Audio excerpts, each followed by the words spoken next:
Nations, Mr. Speaker.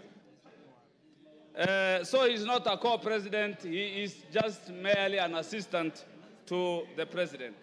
A second thing, Mr. Speaker, he always talks of being trained in paramilitary exercises or acquired paramilitary training.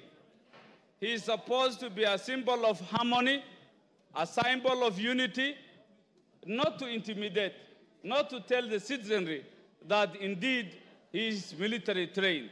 That in itself speaks volumes on who his character is, Mr. Speaker. One other thing, yesterday he has made disparaging remarks on the Speaker of the National Assembly and the Speaker of the Senate. The fact that his impeachment is coming in front of this House today and thereafter proceed to the Senate, it wasn't befitting for him to speak disparaging, derogatory remarks on our Speaker and the Speaker of the Senate. On to the impeachment motion, Mr. Speaker. Article 150, I think the threshold has fully been met in impeaching the Deputy President Gachagua. His loyalty to the President is questionable. His visits, whenever the President goes out of the country, the Deputy President is never seen to see him off.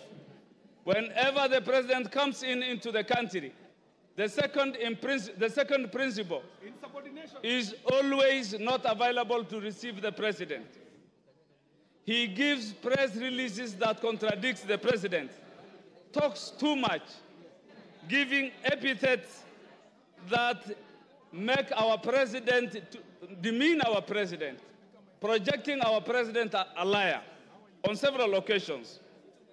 Yesterday, all Kenyans have heard that it is His Excellency the President Ruto who taught me how to respond to civil servants, how to address intelligence officers like Nurdin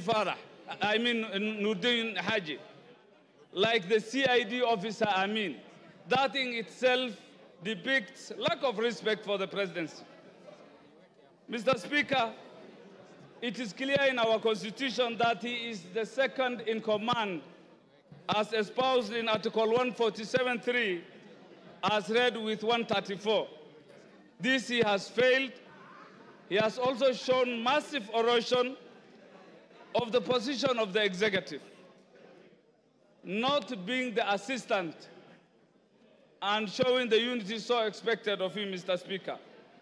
Mr. Speaker, the Deputy President severally pronounced himself on matters discriminating Kenyans, that he has gotten his share of cabinet secretaries in his region. Cabinet secretaries belong to all Kenyans, and I think that doesn't befit. He has addressed public servants in public, and in all aspects, he has violated Article 232, which is the same principles that is expected for the executive. Finally, Mr. Speaker, he also talked ill of public participation. The courts have declared themselves that public participation was well done, and yesterday it was clear that he was contemptuous that the public participation done by the National Assembly did not meet the required threshold, and that, I believe, is also being so contemptuous of this House. With those few remarks, I support the impeachment. Thank you. Rafael Wanjala.